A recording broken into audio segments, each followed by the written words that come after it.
बस बस आवाज शांत रहो भाई। एक हम पीछे जाएं, खराब लगता है। भारत में सबसे पावन अंग प्रदेश हो भैया, भारत में सबसे पावन अंग प्रदेश हो भैया। अंगराज कर्ण के धरती गूंजे दिन कड़ के कहानी, बिहुला भी सहरी सालस चौहर मल के निशानी।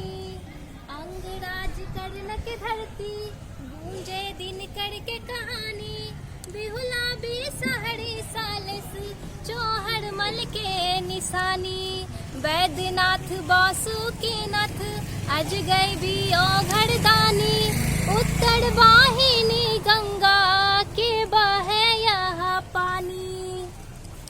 बाटेश्वर बूढ़ा नाथ महेश हो भैया, बाटेश्वर बूढ़ा नाथ महेश हो भैया।